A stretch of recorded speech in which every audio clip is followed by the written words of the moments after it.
Drag queens are known for being fierce, whether strutting their style or striking a pose on the catwalk. Most drag queens exude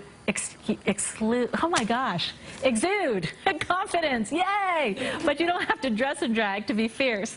Best-selling author and motivational speaker Jackie Huba joins us with a few tips from her book, Fiercely You, Be Fabulous and Confident by Thinking Like a Drag Queen. Thanks for being here. Thanks, Cindy. I got my mouth under control now. Now, when people think drag queen, they normally think men dressing up as women, but you're actually a female drag queen, and you dress as, well, you are Lady Trinity as well. So kind of explain how that works. Yeah, you know, it's funny. A number of years ago, I was just sort of in a dark place in my life. My career was sort of stuck. Personally, I was just in a rut, and I stumbled upon a little show called RuPaul's Drag Race. Yes. And I saw these men who were creating these really fierce, female, bold personas, and that's the confidence and boldness that I was sort of lacking. So I just really became obsessed with drag and started studying it.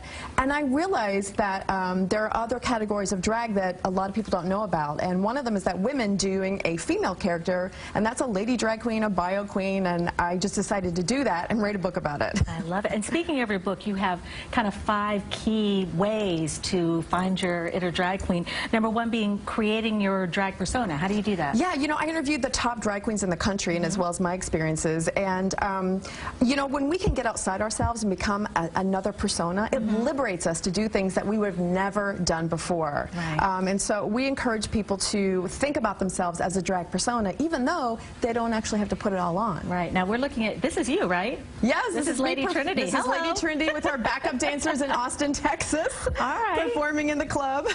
Now, another tip is dress for power. Yeah, you know, drag queens use really big hair, really big outfits, and that's power dressing. But, you know, anyone can dress for power. So when we go into work, we can wear, you know, a really chunky cuff or a really chunky power thing that gives us the feeling of power, even though it might be a little understated for work. Right. No, exactly. So you can kind of feel it without dressing necessarily the way you were dressing as Lady Trinity. That's right. Walking into CVS like that, I don't think I'm going to keep my job. But anyway, also another one, strike a pose. Yeah, you know, drag queens are also really great at commanding a presence on stage by using powerful body positions. And there's a lot of psychology that we have in the book behind these keys to fierce. And one of them is when you use powerful body positions, it actually makes you feel more powerful. So again, when you're in a position where you need to create some power, shoulders back, stand up straight, wear some heels, it changes the posture and it changes how you feel. And also, how about dealing with critics? Yes, you know, drag queens, some people still don't understand them, so they have to really deal with a lot of criticism, and they just shake it off with a flip of the wig.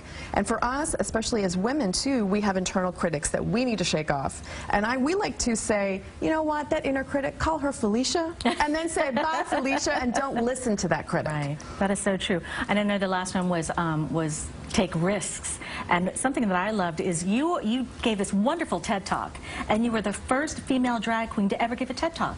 Yeah, you know, I wanted to explain to people about how to create this persona, and I thought, how do I do a TED Talk without showing some drag? So I actually came out with backup dancers, took off the wig, took off the suit, and there we go, there was Lady Trinity underneath. I know, this is when you first come in. There we go. Here's the reveal.